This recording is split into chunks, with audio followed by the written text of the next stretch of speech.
Brian. Knows what I'd be without you. God only knows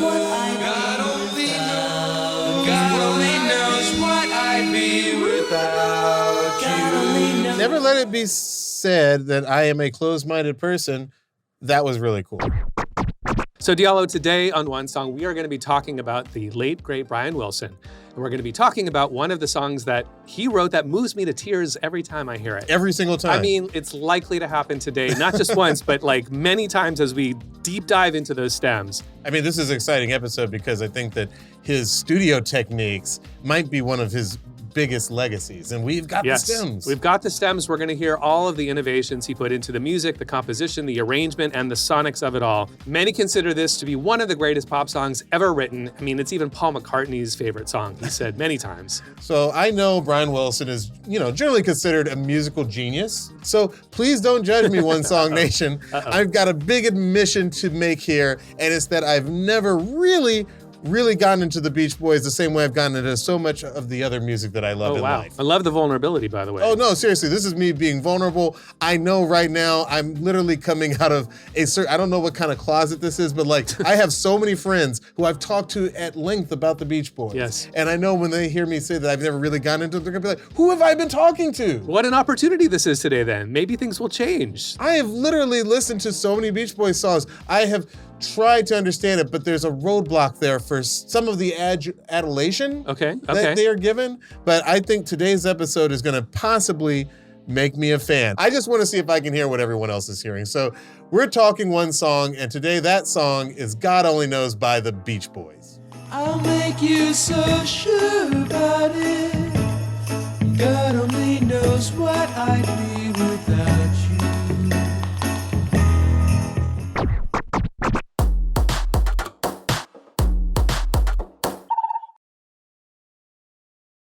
What's going on, Unsung Nation? Luxury here. And I'm Diallo, and we are excited to share that we are taping our 100th episode. 100. Live at SiriusXM. We did it! We did it. And by the way, we couldn't possibly do this episode without you guys in the room with us. So please join us and a very special guest on August 14th. That's right. Get more information at the link in our bio on the Unsung Instagram page. And we can't wait to see you guys there. I have so many questions about this song. Yeah. But we're going to get into it. Hi, I'm actor, writer, director, and sometimes DJ Diallo Riddle. Hi, I'm producer, DJ, songwriter, and musicologist Luxury, aka the guy who whispers Interlude. And this is Unsung, the show where we break down the stems and stories behind iconic songs across genres and tell you why they deserve one more listen. You will hear these songs like you've never heard them before. And if you want to watch Unsung, you can watch this full episode on YouTube and Spotify. And while you're there, please like and subscribe. All right, so Luxury, I know you're a big fan of God Only Knows. Tell me about the first time you heard this song. This is one of my dad's favorite bands. My dad grew up in San Diego, and he went to UCLA. Like, he's a Southern California man of the same age as Brian Wilson. He's just a couple years younger. And this music was the music of my childhood. These harmonies they harken back to a very nostalgic era, not just for the boomer generation, but for the children of the boomer generation, myself included. Their nostalgia was our nostalgia. I still love the Wonder Years, and all that stuff that came out that was like very boomer friendly, to the point where I thought, man, I can't believe that I was just a kid when the Vietnam War broke out. I sort of adopted their timeline as our own timeline just because it was so prevalent, it shows like 30-something, the Wonder Years. But we grew up in absolutely the shadow, for lack of a better word, of that era, because, we talked about this a bit on our Jimi Hendrix episode. It was a little bit of the cultural wallpaper of the 80s was the children of the 60s. Yeah. You sort of reliving. reliving. was like such a huge movie. And it had, Reflections. China Beach had that song, Reflections by the Supremes. Right. I got most of my 60s music from television. Yeah. No, I think the movies, the Big Chill, all of that stuff was happening for us as though, it had never gone away culturally. So as I mentioned, this is one of those episodes where I am here to learn. Okay, I feel and I'm here to teach. So together, we are a perfect match. I do feel like Brian Wilson was a big influence on so many groups I respect. I was reminded this week that Daft Punk has a whole quote about Brian Wilson in the Homework album, and that he gets mentioned on their song Teachers. Kevin Gerald, Brian Wilson, George Clinton, Len Lewis, And what's funny is when I go back and listen to that song, with the exceptions of Brian Wilson and Dr. Dre, like when I got into homework, I didn't know a lot of those names. Yeah, me too. It really served the purpose of turning us on to a bunch of their heroes. Yeah, gratitude. Exactly. Here's the big question. The elephant in the room is this question. Diallo Riddle, why do you think you never got into the Beach Boys? You know, I've spent a lot of time this week thinking about this, and I'm not one to try to, bring down the vibe here in the studio. You can't possibly. You're an up vibe guy. Listen, when I think about the Beach Boys, I think of surf culture. I think of, California sunshine, but I'm going to rip the Band-Aid off. It's a very white 1960s Americana. It's a different time. Yeah, exactly. Yeah, like even when I really like Lana Del Rey, there was a part of me that was like, is this okay to like Lana Del Rey? Yeah. Because like she sort of like comes in with this sort of like, this is the white Americana that we've lost. And it's so funny to me that you bring up this was my father's favorite band. Because you got to remember, like when you think about my father in the 60s, that man is in his 20s or 30s. He is literally fighting. He's fighting with the cops. Like the 60s is the riots, this is not, shine up a surfboard and let's go, swimming in the ocean, unless you're trying to escape. You know what I mean? Like it's a very different 1960s. Right. And so when I hear this, I think of Newport Beach. I think of Huntington Beach, which, it sort of says that the Beach Boys got the assignment and they accomplished it. Yeah. But it's like the music of the squares. It's like the music of the people who my father wasn't hanging out. This is sort of like the opposite of our Roy Ayers episode, where I hear Roy and I hear like the people that I grew up with. Here I hear, quite honestly, the people who have all, they haven't all left California, but they always talk about leaving California because the taxes are too high, there's too much regulation. Like these are the people who complain about California now. This is their idyllic California. I was going to say idyllic is the perfect word because I think the Beach Boys represent a certain fantasy, literally down to the fact that they were not themselves, except for Dennis, surfers, but they like represented surf culture. There's this idea of this fantasy, idyllic, idealized utopian, in a way, vision for what life can be if you're a young white person. So in part, I'm really excited about this episode because I want to know more about Brian Wilson. I've seen a lot of Mike Love and some of the other guys like on cable news saying crazy stuff. You don't want him to be representing this music. That's the wrong guy. I kind of just want to know, where was Brian Wilson? Because I think anybody can relate to this. It's hard to get into the art of somebody who you think hates you. You know what I mean? Like, and I've always felt like the Beach Boys and a lot of the older fans of the Beach Boys don't really appreciate the California that I know and that my parents, more importantly, knew because they were already out there in the 50s and the 60s. So I want to know more about Brian Wilson. I want to know more about, was he influenced? I know that there's a Chuck Berry influence in there. I know that there is some black music in there, but is his music essentially music for people not like me? That's what I really want to know. I think what I love about what you just said, by the way, which was so well said, I think I don't need to respond to all of it. I can't possibly. But I think one thing that popped in my head about Brian Wilson as sort of a sui generis, one-of-one individual is that not only was he not a surfer, but his individual experience that led to all these songs, which came to represent a world that I don't think he really participated in. He was very much an individual with a lot of fear, with a lot of anxiety. He had a very rough upbringing. We'll talk very briefly about his father and their relationship. And what to me is important about the disconnect between the music is the music was his vision of a fantasy. It's his place to put his feelings. Oh, wow. And what was unique about this song and this album and this era was he really is one of the first artists in the pop milieu.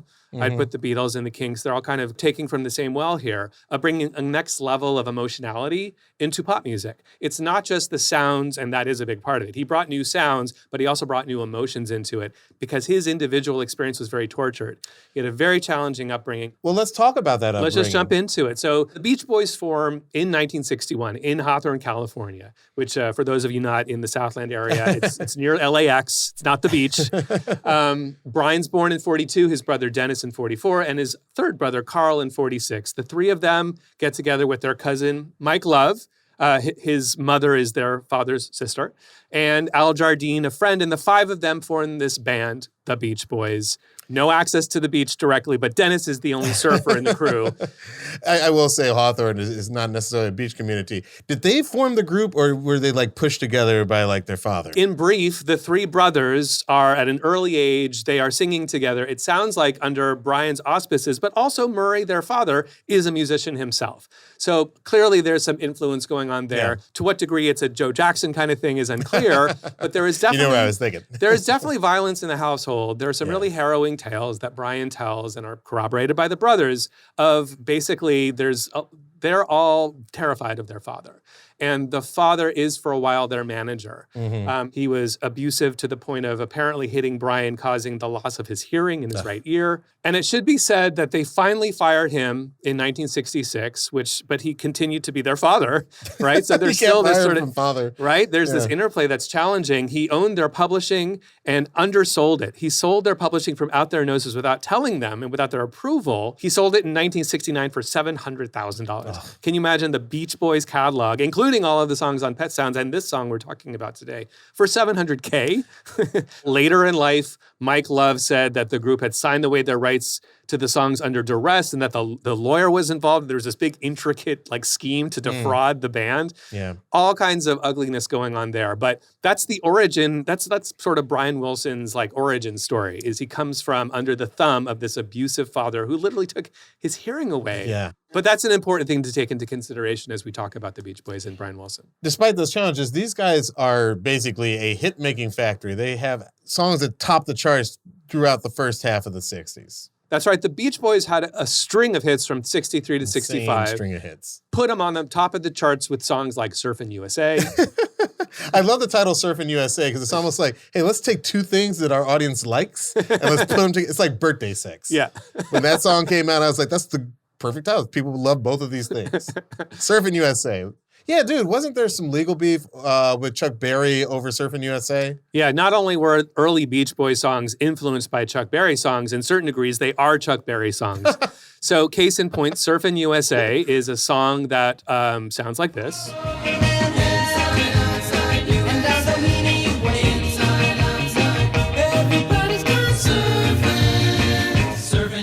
So that's Surfin' USA by the Beach Boys from 1963. And in 1958, a gentleman called Chuck Berry wrote a song called Sweet Little 16. And that sounds like this.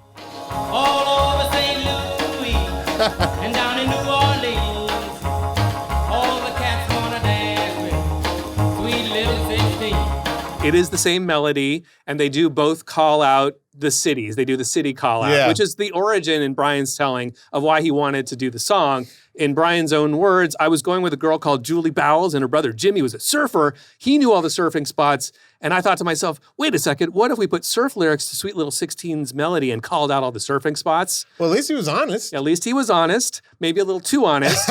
Because Chuck Berry's people were like, wait a second. Because Chuck Berry, when he heard the song and interacted with the publisher, in this case, Murray, for whatever reason, by the way, I don't know that this is the right response. We can get into it. How much, I'll just ask you, hearing those two songs together, what would be a fair amount to give publishing-wise to Chuck Berry and his publisher? Going by the Steely Dan precedent, 100%. Well, that's what he got. That is what he got. I don't know. Oh, he did? He did. Good for Chuck.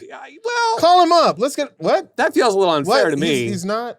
Oh, okay. I'm just happy to see, especially in light of Robert Johnson's whole catalog being picked over the way that it was because he never got the copyrights in the first place, and that was messed up. It's just nice to see, for once, the original black artist in a time like this getting some money, because it's just like, it doesn't happen often. 100% agree he should get some money, but 100%, that's a terrible precedent that since 1963, you need to be careful. It really is important to point out what a precedent this is for all the modern lawsuits, because had it been something more reasonable, like, we'll cut you in 25% because the melody is the same. The rest of the song is completely different. No one's not buying this song because this song exists. If you hear Surfin' USA, you might learn about Sweet Little 16. Anyway, all this to say that, in my opinion, I think the world would be a different place had Murray Wilson not given up 100% of the royalties to this song. If he had given up 20 or 25%, all the modern copyright cases of sampling might actually be more reasonable. I don't know, man. I think that there's a world in which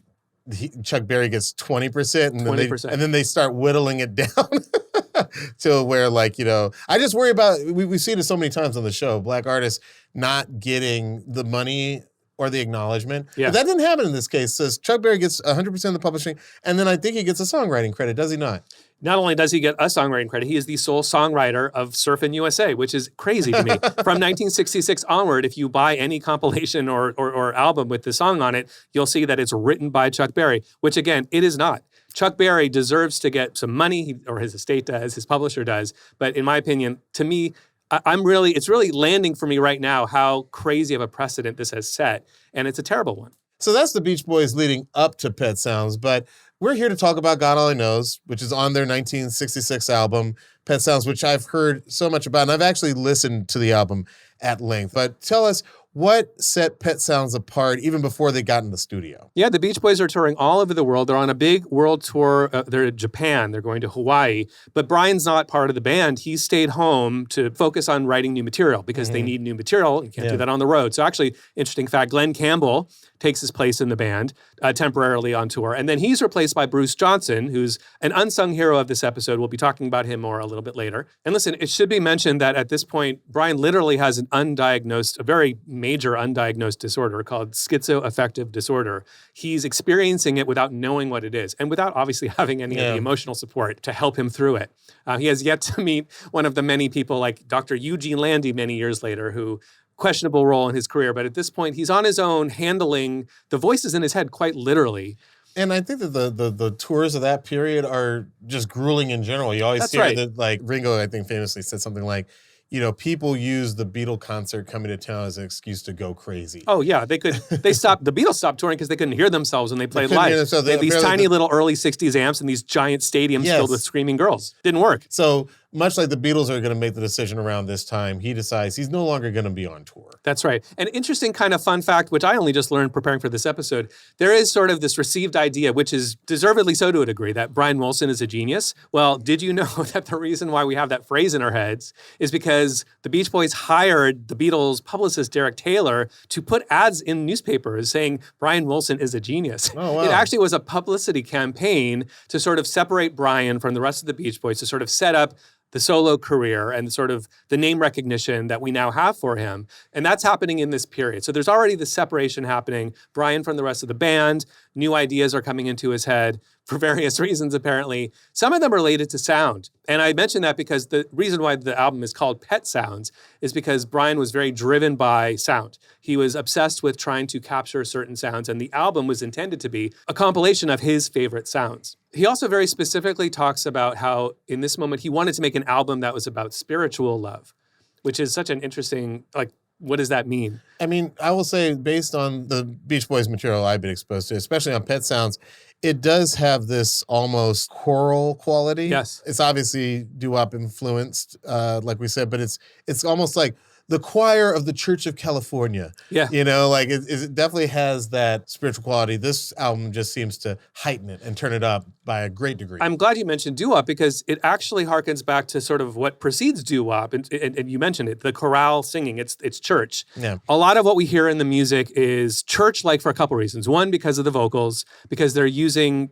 techniques of counterpoint and call and response and these sort of fugues and kind of like canon and round methods of singing where the voices are distributed and the melodies are layered in interesting ways that harken back hundreds of years, like way before doo-wop and barbershop. But he's also got a lot of reverb on the sounds that kind of fill spectral wall of sound, which feels like a church. Yeah. There's a cathedral-likeness there's definitely to a spectral wall of sound. There's a big wall of sound and church-like experience to all of it, which underscores the spiritual, I think, idea that he was going for. Talk about the spiritual sounds of Pet Sounds. Is there a particular song on this album that you think really sort of expresses that? Let's listen to a little bit of a song from Pet Sounds. This is I Just Wasn't Made for These Times.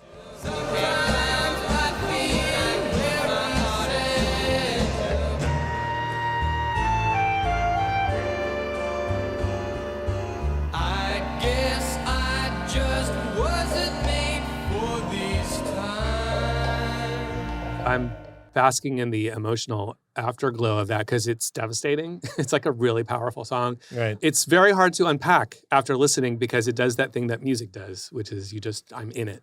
But I'm taking myself out of it. And why is that song so devastating? Well, first of all, let's remember this is 1966 and pop radio is not vulnerable to this degree. When you have pop songs that are about heartbreak and love and loss, they tend to be a little bit like acted out. I tend to think, there are certainly emotional songs, don't get me wrong, but like this one draws me in almost a modern way. This feels like the language of modernity. He's repeating that line. Sometimes I feel very sad, and that gets repeated without the rhyme. Like in my mind, I'm thinking it's 1966. You don't want it to rhyme with glad, but that might be where a 1966 pop writer would go. That's not where Brian Wilson goes. The chords aren't going where you expect. The melodies aren't going where you expect. The sounds aren't what you expect.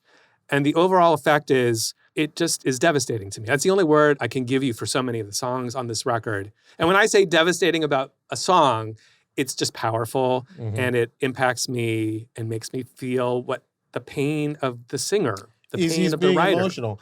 As sort of like a third-party outsider, what I sort of hear is a maturing of his subject matter. I always say that like a lot of us who grew up liking artists like Kid and Play and DJ Jazzy Jeff, just 2 or 3 years later in our teenage years, suddenly we're listening to Wu-Tang Clan Ain't Nothing to Fuck With. You know what I mean? Like, and in its own way, like that showed our maturity out of like sort of like this happy-go-lucky dance music, our version of Surfing USA, so to speak, into something that was much more mature, much more dark, may not have been vulnerable in the way that he's being vulnerable, but it spoke to what was going on in the culture. And also remember, 1966 is not 1962. We've lost a president.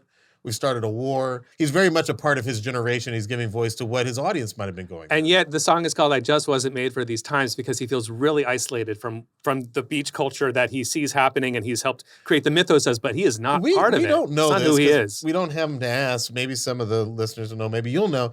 Do we know that's what this is? Because I'll tell you, when I listened to it, I heard more of I just wasn't made for these times, like beach culture. I heard like, he's aware of what's going on in the world out there. 1965, the Voting Rights Act. Like, there's a lot of stuff already, on TV in the culture that people are having a hard time dealing with because it's so different than what was going on in the country just 10 years earlier. So without trying to imagine what he was thinking, I do wonder, is he feeling divorced from surf culture, or is he feeling divorced from what he sees on the news at night? Or is it even something more nostalgic? Is this like the last dying grasp on, essentially what Archie Bunker sings at the beginning of All in the Family, like, oh man, what happened to the hit parade? You know what I mean? Like, does that make any sense at all? I think like he might be nostalgic for like, I just wasn't made for these times because these times are crazy. This is the freaking 60s. I think that's great. I mean, listen, I think having one's own personal take is why art is there. And my personal take, just listening and knowing his story and just feeling the emotion of the song as it washed over us listening to it, is that I hear a 23-year-old Brian Wilson who is experiencing loneliness and isolation and confusion and doesn't really know how to fully communicate and doesn't know why he has voices in his head because he's undiagnosed. Exactly. It could be all of the above happening at once. I think it can be a combination, yeah. And also, like that, none of that is to take away from the personal journey that he may be on. Like, if he does feel like a man out of time for whatever reason, he's just trying to speak to that. And I think there was a lot of disillusionment, even among people who weren't dealing with a mental health issue as serious as the one that he was. This is an important moment to talk about Tony Asher, who is an unsung hero of this episode, because in this moment, he's Brian's primary collaborator, and he plays an incredibly important role in the lyrics. So Tony Asher is a jingle composer, and they actually meet in 1965. One of his famous lines, he's a copywriter, so he's a words guy primarily. And he's quite famous, apparently, in this moment because he wrote this ad. Diesel and Beanie Boys are lovable and huggable. You can tell they're Mattel, they're swell. Yes, that's right. So he composed jingles, including that incredible Mattel slogan, you can tell it's Mattel, it's swell. Very of its era. They meet sort of by happenstance at a recording studio, and later on, Tony Asher tells the story. He gets a call out of the blue. They only met briefly, and it was a nice to meet you kind of thing. And then out of the blue, when Brian is not on the road with the rest of his bandmates, he thinks of Tony Asher and calls him. And apparently the only reason why he chose him is, Brian tells the story, like he just thought he was a cool person. He just vibed with him. So that was enough to bring him aboard to like co-write songs with one of the most famous bands in the world. And they start a collaborative process. It's an insane story. As we set the stage for God Only Knows and the entirety of the Pet Sounds record, Tony Asher is an important collaborator because he is primarily pulling out of Brian's the stories he wants to tell, the actual lyrics that map to Brian's chords and melodies. Oh, that's interesting. So in conversation with Brian and trying to translate that into the lyrics. That's what Tony's coming That's right. So Brian's at the piano. Tony's standing up with a notepad. Brian will come up with a little melodic fragment or maybe a series of chord changes, and they bat around sort of the concepts, and they'll have Brian would have a lyric or two. It's one of these collaborative things, very much like actually in advertising, copywriting and ad directors, art directors. Sometimes the copywriter has a visual idea. Sometimes the art director has a text idea. In this case, Brian Wilson's almost like the company. He's like, hey, this is our new product. I don't know how we're going to sell this to the public. And Tony Asher's like, I've got an idea. I think that's exactly right. So Tony Asher is there to get every syllable and every word to map to Brian's musical ideas. Yeah. And they do that for some of the biggest songs. They do that for the song of the day today. They do that for God Only Knows. They also do it for the song we just listened to, I Just Wasn't Made for These Times. They also do it for Wouldn't It Be Nice? Caroline, no, that's not me. By the way, I think Wouldn't It Be Nice is the most Beach Boys-y song on this album. It doesn't surprise me that it was number one. It was almost like Brian saying, okay, I'm going to start you off with what feels like a Beach Boys album. By the end, I'm going to be doing Caroline, no. It's so funny that you say that because let's listen to the song and talk about it. This is how the album starts. This is Wouldn't It Be Nice? And listen to that. Wouldn't it be nice if we were older, then we wouldn't have to wait so long? The tears are going to start flowing. This is the one that makes me lose it. This is the one that makes me lose it. Wouldn't It Be Nice? Is Wouldn't It Be Nice your favorite song on this album? Or is it God Only Knows? I don't know why this one impacts me the way it does. But this one, the devastation from this one, here's my devastation explanation. Okay. And I'm getting out of the tear zone. I'm getting back to just being me again. Okay. I was getting close. I was on the edge. I don't know why this one hits so hard, but there's something about it hearkening back to being a child, an only child, and longing for participation in the world, longing for a partner, maybe longing for a girlfriend in my teen years. Mm-hmm.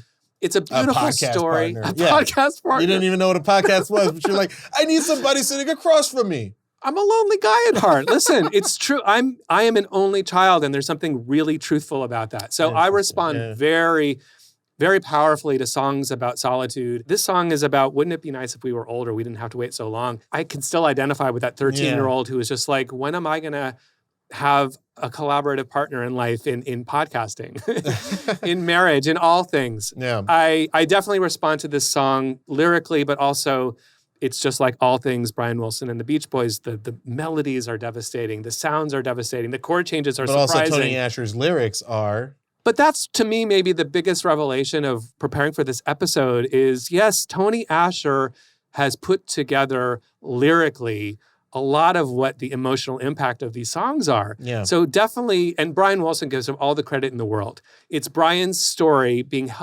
that's cool. assisted by Tony Asher in the telling. And of course, the session musicians we'll get into and all of the above. Yeah, we're going to get into all that. But one last thing, by the way, because you just mentioned it and I thought about it, the song literally begins with dun dun dun dun dun dun dun dun dun dun, which comes from, that is California Girls. Wouldn't it be nice? Yep. So you're absolutely right to make the connection that this album starts with this is what we were before, and then we have this big drum hit, boom. And then it changes. Nice. And then we change key. Right. And the whole sound changes. So I think you completely nailed how this album begins with that was then, this is now moment. It's a little bit like Notorious B.I.G.'s Ready to Die, which starts with the fantastic sampling of songs past and then brings you into his first album. All right, we're going to take a quick break. But when we get back, we're going to break down the elements of God Only Knows. What makes it the beloved song for so many. And here's something fun. There was going to be a saxophone on this song. Did it make the cut? Clearly not. You will hear it for the first time, probably ever, right here. Come back, find out.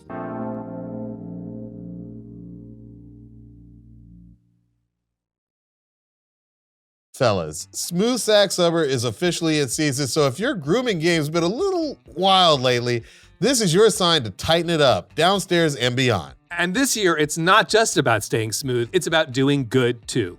We've teamed up with Manscaped and the Testicular Cancer Society, a registered 501c3 nonprofit organization, to bring awareness to men's health while helping you level up your self-care routine. Meet the Manscaped TCS Ball Hero Bundle, a special edition drop that includes the Lawnmower 5.0 Ultra in a fresh purple design and the ultra comfy TCS Boxers 2.0. But the real reason we're hyped about this bundle, every purchase helps raise awareness for testicular cancer, the most common cancer in men ages 15 to 35. And that's why Manscaped has donated $50,000 to the Testicular Cancer Society, and why we're proud to talk about something that could literally save lives. Routine self-checks matter.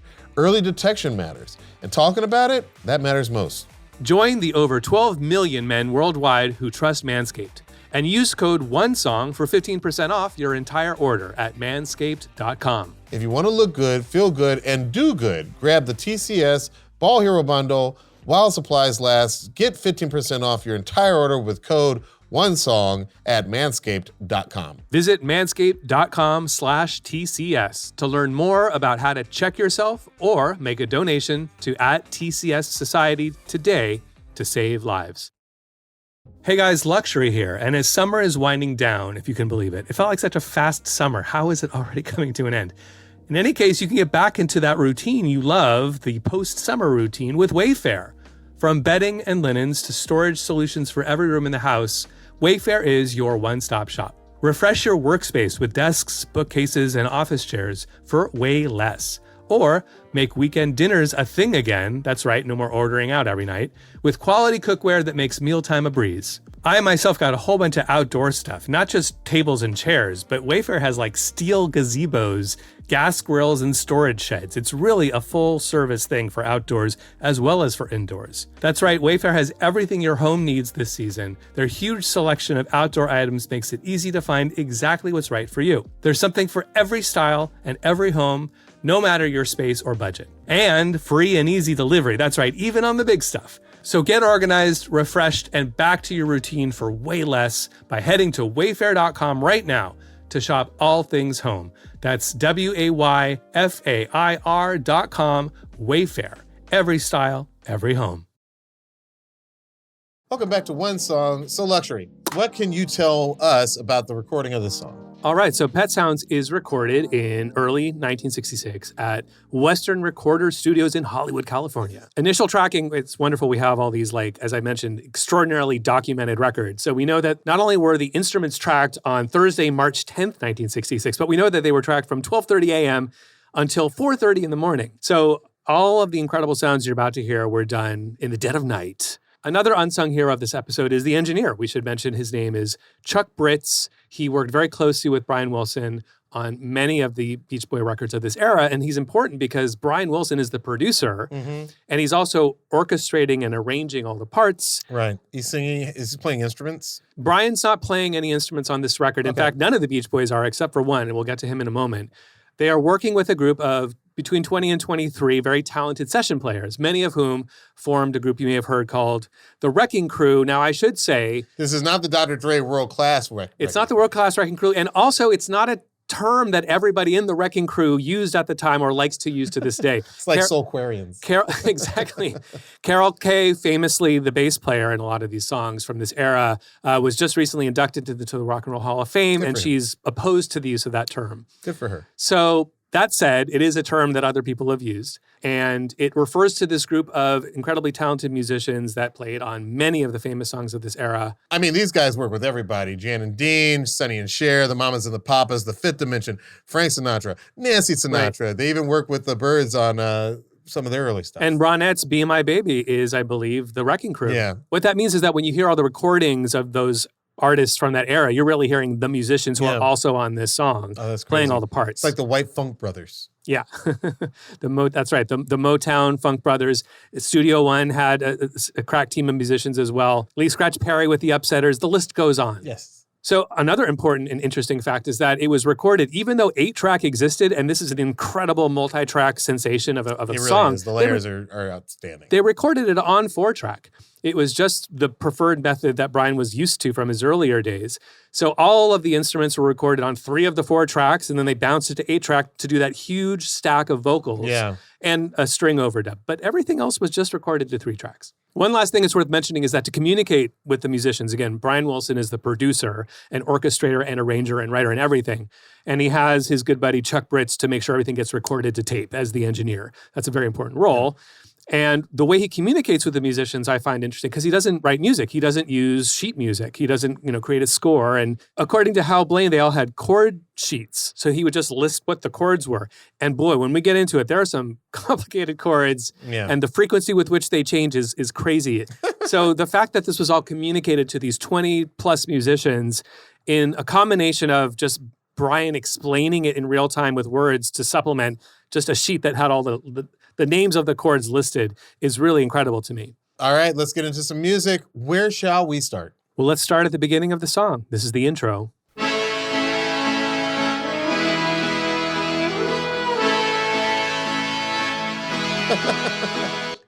I don't think I've ever known. That's an accordion. That is an accordion. That's right. And part of what's beautiful. So first of all, the stem separation, it's a 4-track. A lot of things are merged together. Yeah. So you are going to hear some of the sounds just that are touching each other, right? But what you are able to separate, I think, to my ears, is the accordion. There is an accordion, prominent. Which is an unusual sound. And Have they used the accordion on other songs? Has it been in all these Beach Boys songs I just didn't notice? Not to my knowledge. In fact, to my knowledge, this may be the only song in history with an accordion and a harpsichord. Because I do feel like the harpsichord, the Beach Boys, that's their sound, right? This is very much a sound of this 60s, what would be called, now we call baroque pop, because it harkens back to the baroque era of classical music where they had harpsichords. Totally. And here is the harpsichord.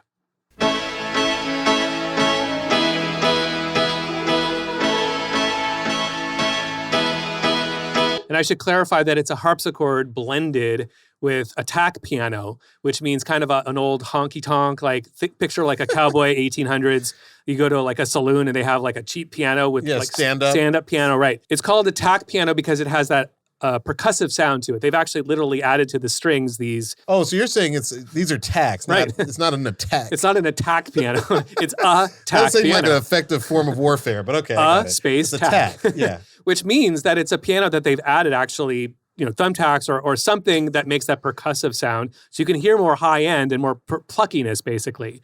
And we're hearing that combined with the harpsichord playing those quarter notes, ding, ding, ding. And underneath it is that sort of accordion, like a whole note accordion. And that's what we're hearing at the beginning, along with the iconic French horn. And that is played by Alan Robinson, who plays an important part of the story. And he's playing that first melody. So this is our introduction to the song with a melody that we will be hearing a little bit later. And that's an interesting start to a 1966 pop song by a rock band that's just been doing fun till our daddy takes the T-bird away kind of stuff. Let's talk about some drums. What is the percussion doing in this song? Well, we have a really fun moment of percussion. Again, the choices, we right out the gate, we had the accordion, right? These unusual, not just the instrument itself, but the combination with the tack piano, all these sounds, the pet sounds, right? We're hearing some of Brian's pet sounds, clearly. Teacher's pet sounds. I mean, it makes so much sense as we get into the stems and really break it down like this. It makes sense, the idea that Brian went into this record thinking, I like this sound. I want to use it one day. Yeah. And in a weird combination, he liked the accordion. He liked the sound of the honky-tonk, piano. Maybe he heard it in some old Western movie. Maybe. And he likes the sound of sleigh bells. So he's bringing Christmas into this California, Beach Boy song. So I'll play you the percussion part and then I'll tell you what's in here, some of the pet sounds that made it to this.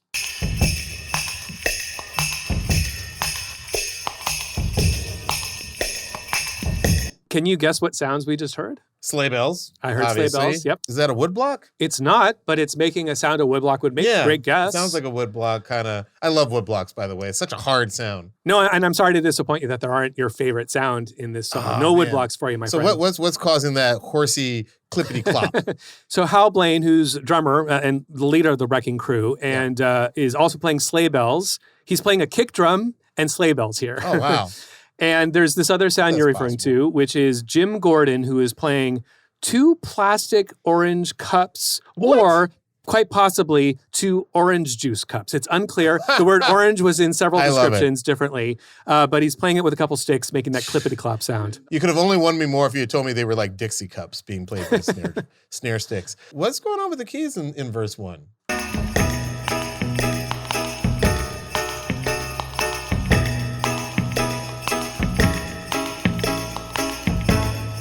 What you're hearing is a combination of what might be any of these 4 players on these 4 instruments, because they're doubling, and it's hard to tell where one ends and the other begins. Yeah. But we have Lyle Ritz on upright bass, Ray Pullman on electric bass guitar with, quote, tic-tac effect, which is that high-pitched kind of sound. Kind of like what they're doing on the piano. They're adding a lot of high end to all these sounds. They pop out of AM radio, I think, is part of why. And I'm glad you bring up AM radio because that frequency doesn't really loan itself to like wonderful bass output. You know what I mean? Like, to this day. And when I think about the Beach Boys, I almost forget that there's bass in the songs usually, because at least until they get into like their later, like sort of 70s output, 100%. These songs are like mastered for a wood paneled station wagon. So there are two basses somewhere in there. There's also Carol Kaye, not on bass, but rather on 12-string guitar. And Carl Wilson, the only Beach Boy on the song in the instruments, is also playing a 12-string electric guitar. Somewhere in what we just heard, some combination of those four players are playing that descending bass line, which doesn't touch the root. And if it does, it's just for a millisecond to keep you ungrounded, wonderfully ungrounded. Wonderfully ungrounded, wonderfully wandering. Carl's pulling a little bit of a double duty here. I believe he's also singing. Let's listen to Carl sing verse 1. I may not always love you, but long as there are stars above you, you never need to doubt it. I'll make you so sure about it. God only knows what I'd be without you. So I hear some layering there. I mean, like, how many Carls is that? I'm sorry, like, I'm going to answer your question, but how are you not having chills up your spine, tears, sadness, melancholy, love in your heart? How are you emotionally able to detach yourself from, I can't do it. I can't do what you're doing. Your strength moves me. It's not strength. I think it's very nice. I think it's some very nice singing. I don't know. I mean, like, this. Very nice singing. Yeah, gosh. Diallo Riddle. When we did our on Thriller, the poster for the song. When we did our Thriller Very episode, nice singing. When we did our Thriller episode. Yeah. And we had Michael's vocals layered on, you close your eyes, you close your eyes. Right. Like in all those different parts, I was there. I was in the zone. Okay. Right now, I'm just trying to understand the technical, and maybe it's because the lyrics aren't hitting me the same way. That's reasonable. I think it might just be the lyrics aren't hitting me the same way. Super reasonable, yeah. Yeah. I may not always love you. What an opening line, Jesus Christ. I mean, when Karen O sings a very similar line on Maps, it hits me. Yeah. I don't know what Carl Wilson and the Wilson brothers, Mike Love and the gang, Al Jardine, for some reason, it's not. Those guys aren't on the song, by the way. Oh, no, I know. But I'm just saying, like, I'm not. This is more of a Brian Wilson album than the Beach Boys. I hate to not it's react. It's perfectly reasonable for you to not get, because what is, the backstory matters. The history of having heard it in my life matters. Yes, I think you do have some, and this is totally fair. You have some memories associated with these lyrics, with this sound. That's how it works, yeah. And that's going to do some things. But there's also an argument that it's baked into the music. Like, where does it come from? Where does a musical emotional response come from? Is it inherent to the music? Is it the recording? Is it the backstory? Is it your emotional experience hearing it as a child? Is it all or some or none of the above? There's no one answer. But it's not hitting me the way it's hitting you. That's legit. It's legitimate to have that response. Well, it's definitely hitting me hard. And that's Carl Wilson. He is double-tracked, to answer your question. Double-tracked? And it's such a beautiful gift because Brian does originally sing the song. And in fact, we have a version of the original vocal demo with Brian on it. Hey, I'm a Beach Boys idiot. I thought this was Brian singing. So let's hear it. This is Brian. I may not always love you. What is this laughter? How dare you? It sounds very similar. Yeah. Well, they're brothers. That's part of the magic of the Beach Boys is the three blended siblings and the cousin. That's part of their sound. I was only chuckling because to me, I was the uninitiated, you're allowed to chuckle. I couldn't quite hear that big a difference. But there isn't that big a difference. It wasn't like Brian came in like, yeah. God only knows. Like Satchmo's on the cut. Listen, so Brian kind of generously gives his brother a gift because he listens back to his own demo and there's something it's not what he wants. And Carl's Brian told him something like, quote, don't do anything with it. Just sing it real straight, no effort, take in a breath, let it go real easy. I was really grateful to be the one to sing that song. And remember, he's the youngest brother. So this is his big brother that he looks up to. Yeah. He would be 19 at the time. Of course, they're the Beach Boys, big, huge stars, but still for the older brother to say, I want you to have this. And he hadn't really been singing lead in Beach Boy songs up to this point. Can I say, I didn't know this. I come into this learning so much. I didn't know that wasn't just Brian and his brothers stacked. It's Carl. Once I heard the isolated vocals, I'm not making this up. I thought, this is a person. This voice sounds like he is singing for someone's approval.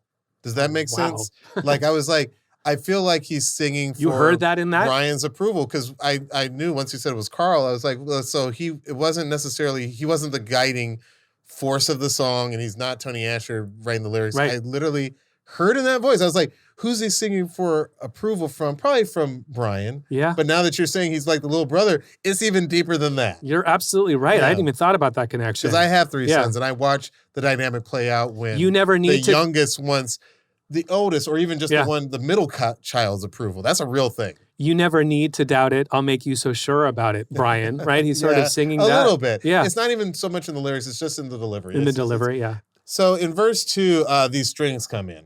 I think it's one of the prettiest parts of this song. Tell us about it. It's gorgeous. Well, let's listen to the strings, and then we'll talk about it. I'll bring in some context.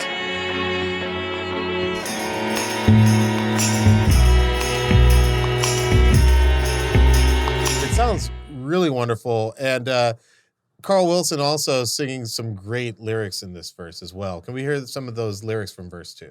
If you should ever leave me, though life would still go on, believe me, the world could show nothing to me. So what good would living do me? So why even go on living? These guys were singing about surfboards before.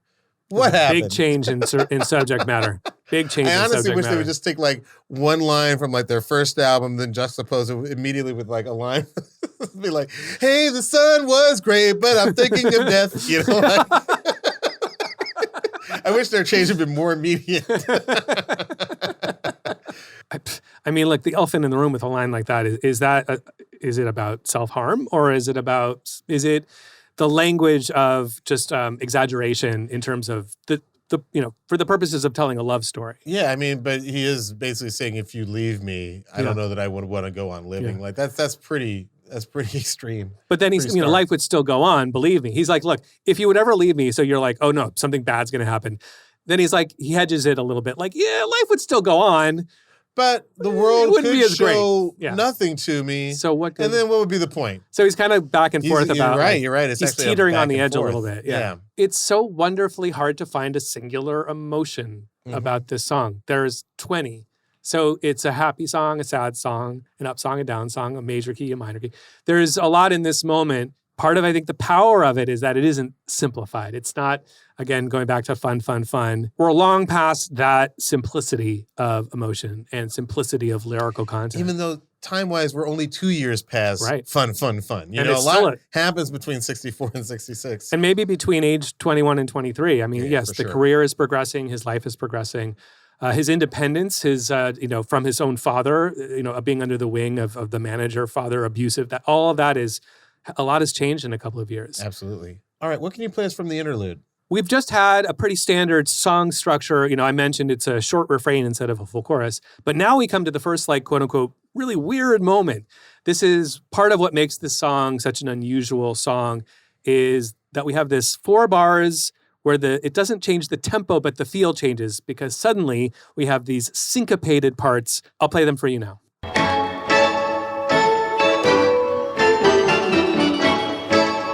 So we've just gone into these ding, ding, ding, ding, ding, and that's layered with a bass line, which is counterpoint. It's a different melody.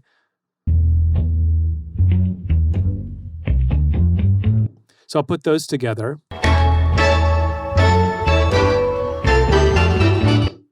And then we have this drum fill, which punctuates it right in the middle. And then I'll play all the way through and add the horns back.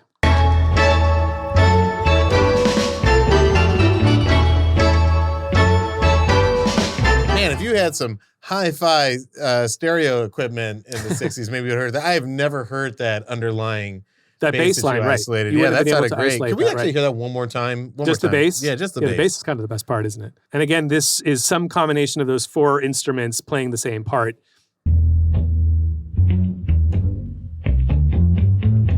It almost sounds like the Stones. That yeah. Yeah, it's the most rock and roll moment of this whole piece. Dude, it just like literally like made me sit up in my chair a little bit because it was just like, wait, where did that come from? But it's also with these cute little syncopated sounds. And by the way, as I mentioned before, there's a huge back catalog. You can go listen to the master tapes of hours of recording footage of what happened behind the scenes with the communication between Brian and the instrument players. There's a fun moment here I'll play for you. This is Don Randy, the piano player, suggesting they do what they ended up using, which is go staccato. I'll just play it for you. So this is Don Randy making a suggestion to Brian. Brian? Yeah. Why don't we do it short?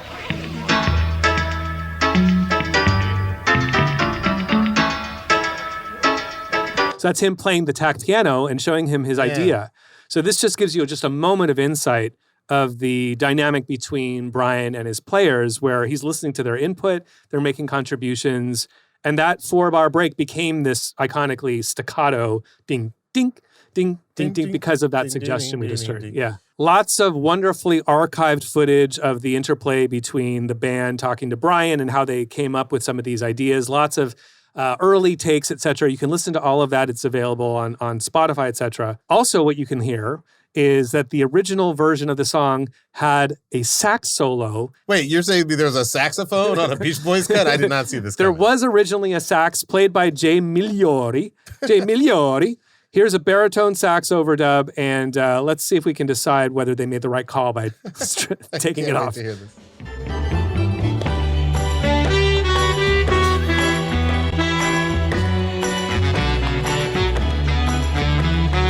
Now,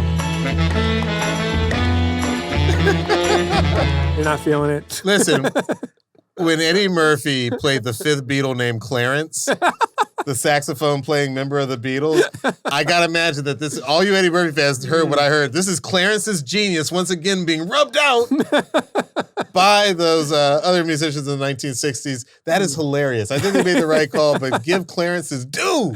Not only was that part, wiped from the face of the earth. Buried. I'd argue buried. It's not on the final version. It was replaced by maybe the exact polar opposite of the feeling that gave me. Which is, it was replaced by this incredible chorale section. So there's actually a third vocalist on this song, and it's Bruce Johnston, who joined the Beach Boys in 1965 for live performances. He took over for Glenn Campbell, who had replaced Brian Wilson on the road. Right. So Bruce Johnston joined the band, and he sings California Girls. That's his lead vocal. And he's on background on 6 Pet Sound songs. And he is in this section now. I'll point him out. Let's listen first. 3 different vocal parts. Johnston. With Bruce Johnston and Brian and Carl doing a 3-part harmony. And here's the best part of the song, Fight Me, right here. So freaking gorgeous. That's Brian on the first line. The second line is Carl. And the third harmony is actually Brian overdubbing it. And it's funny because he's in his mind, the ba ba ba ba is his imitation of Mike Love. It's sort of a loving, not a jab, but it's like that's a part, the low part that Mike Love would be doing on a Beach Boys song, but he's not on this track. Understood. So Brian's doing it instead. Well, listen, several verses of the song, but the chorus, as we've already said, is saved towards the very end. Yes. So can we hear this legendary chorus? The legendary chorus is arguably the heart and soul of a song that has many hearts and many souls and many emotions and feelings. Just to set up what you're about to hear, this is a round. Technically, it might be a fugue. A round is like row, row, row your boat, or Frere Jacques, then you sing Frere Jacques. Yeah, totally. Let's test it out. I'll do row, row, row your boat, then you start row, row, row your boat, row in the stream, merrily, merrily, merrily, merrily, life is but a mistake. I'm sorry, I've gone dark, man. I understand you now, Brian. Technically, a round or a canon, these are really old musical traditions that go back hundreds of years. It's when you have a melody and then the same melody is distributed later in time so that they overlap in interesting ways. this is closer to my ears to a fugue, but it's a real question to the One Song Nation, to the deep nerds of the One Song Nation. Is this, I don't think it's a round or a canon. I think it's a fugue, but it might be an accompanied canon, or it could just be a chaconne. Is this a chaconne? Not really sure, but here's what it sounds like. And here's what to listen for. There's 3 different parts. The first one is Carl, the second is Bruce, and the third is Brian. Let's hear it. God only knows what I'd be. That's Carl. God only Bruce. knows what I'd be without. God only Brian. knows what I'd be without. God only knows what I'd be without. God only knows what I'd be without. God only knows. Never let it be said that I am a closed-minded person. That was really cool. That's insane. Like that right? is, I like a almost like a repetition that makes you feel like you might go crazy, but you might also just really like sink into like the moment. I mean, I sat and I listened and I absorbed this like in the stems and in the research. I can say I wonderfully never, quote unquote, cracked the code. I know on a staff what's happening where the notes align, but it's still a magic trick. Music making is still a magic trick. All of our deconstruction is for naught because we couldn't put it back together after deconstructing it using the same pieces we've been talking about. Yeah. This is just an incredible 23-year-old's mind putting together these melodies, obviously working with Mr. Asher on the lyrics, and the way those parts interplay, the intricacy of the counterpoint is not only infinitely pleasing as like a, theoretical, but I could listen to that loop forever. I know. It feels like it could go on forever. And there are certain songs that we've done on the one song or just that I like from my person. Let's Stay Together by Al Green. When that song is fading out, it's just a repetition. Like I could hear that over and over and over. Mm-hmm. I was so happy when we did that episode. We actually heard that there was some more stuff that came after it. But yes, this is one of those ways. This is how you end a song. This is how you end a song. It's so good. You could definitely listen to a whole minute of them just, it's like the phrase, God only knows what I do without you, what I'd be without you, coming up from like this person, then this person. It's like expanding out. And then all of a sudden you see a whole country full of people singing this It phrase. is very visual and it does have that effect. And it's only 3 voices, incredibly. So now that we listen to the song Luxury, what's the deal with the splits? So the song is 75% Brian Wilson, 25% Tony Asher, and feels fair to me. Remember, Brian is at the piano. Tony Asher's walking around with a notepad, contributing and fleshing out the lyrical content. So to me, 50% is usually the music and 50% is the lyrics. So if they split the lyrics 50-50 and the music was all Brian, that kind of makes sense to me. Diallo, after spending some quality time with God Only Knows, with Brian Wilson and the Beach Boys, do you have any new insights, new thoughts, revelations, changes of heart even? Well, in some ways, I haven't changed at all. I came into this episode with a great appreciation for their music. I really like some of their songs. We won't have the time to get into sort of my favorite Beach Boy era, which is their later stuff. They have an album, ironically, called Surf's Up that has like one of the most psychedelic songs that I've ever heard. And I really love it because the first part sounds like he's like shining up the surfboard, but then the acid kicks in. And then I just play a little bit. This is a little bit of a song called Feel Flows. Check this out. He's like just polishing it up. He's about to hit the waves. It's about to kick in. And then the acid kicks in. Watch. It hasn't kicked in yet?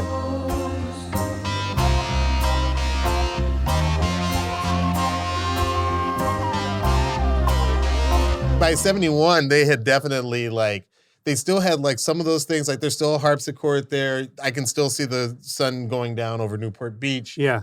But when the guitar comes in, you're like, oh, we're definitely full on embracing psychedelic sounds. Totally. But it also sounded to me like super lo-fi. Like it almost felt like a Tascam, 4-track that I have, back in my, in my high school, college years, whatever it is. But it sounded incredible. I love that sound. It was surprising. I will tell you this. Anybody would like an introduction to the Beach Boys that's not Surfing USA era, go find the song Feel Flows. Anytime I put this song on, I'd always get people running up to the DJ booth be like, what is this epic weirdness? And I was like, it's the Beach Boys. Do I think that I will be the person who cries every time I hear God Only Knows? I don't know about that. Well, you have a heart of stone then, my friend, because I don't understand how you're able to do that. I respect it, but I can't understand it. I can listen to... Oh, he picked up the coaster.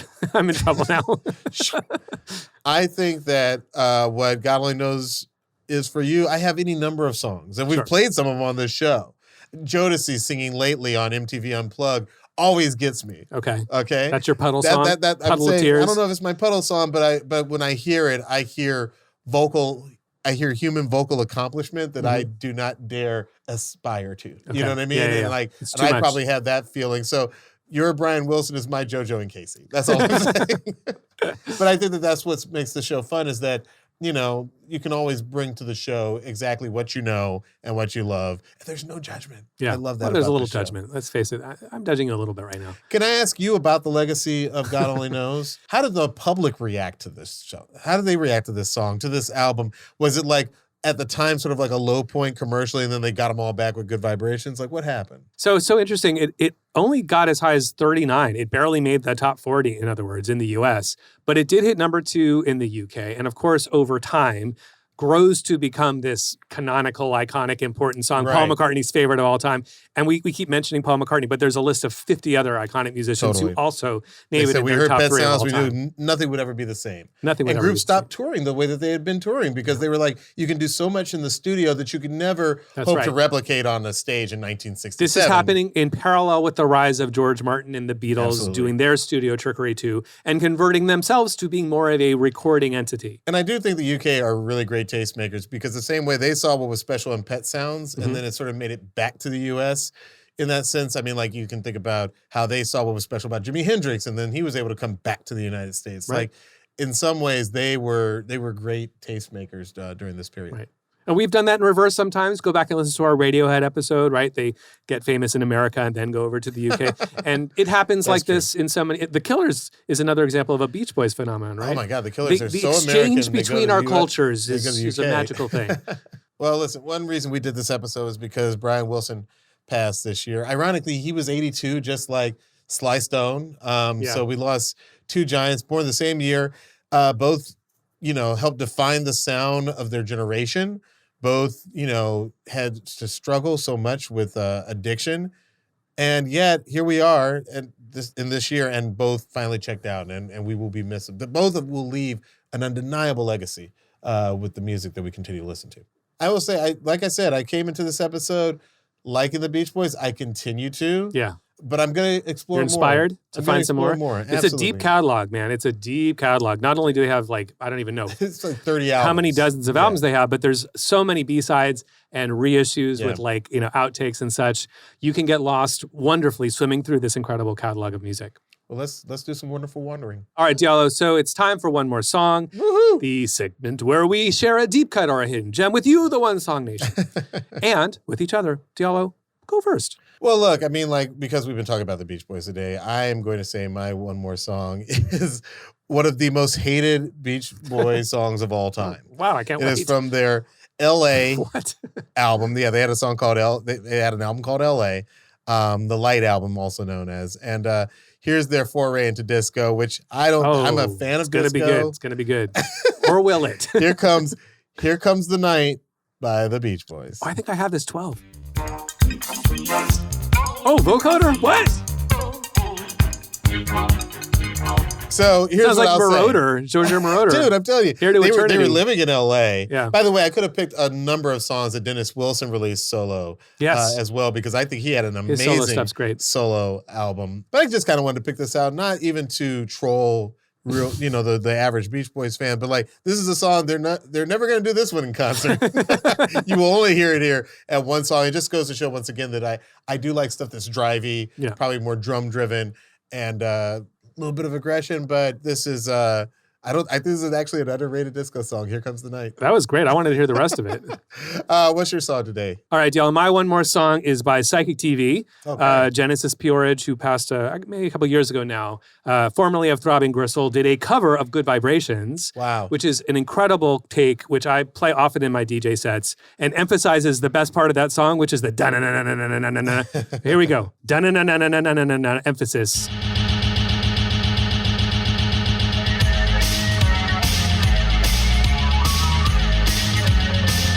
And you know what? It's just really faithful to the original. It doesn't really change or add anything. No. It's kind of the fact that it is Psychic TV doing it. The fact that it's this iconic industrial art rock band playing a pretty faithful Beach Boys cover. They didn't change the notes, but I'll tell you what they did. They put that drum underneath it. They put that drivey drum. That's and that right. makes The drum such a big machine makes a big difference. All of a sudden, it feels like it should be called Bad Vibrations. But it's, it's still good. And by the way, I've also got a new single. My name is Luxury. I do this podcast with Diallo, and I'm also a musician. Sometimes it's easy to forget.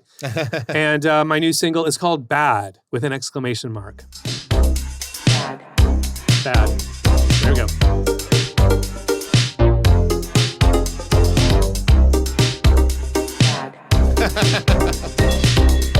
Been playing with the whole one-word song thing recently. I love that. And by the way, I'm only insulted that you didn't get me to say the word bad and then mess up that sample. We'll do the remix. We'll get in the studio next time. I'll put you on the remix. I really like that one. Thank you, my friend.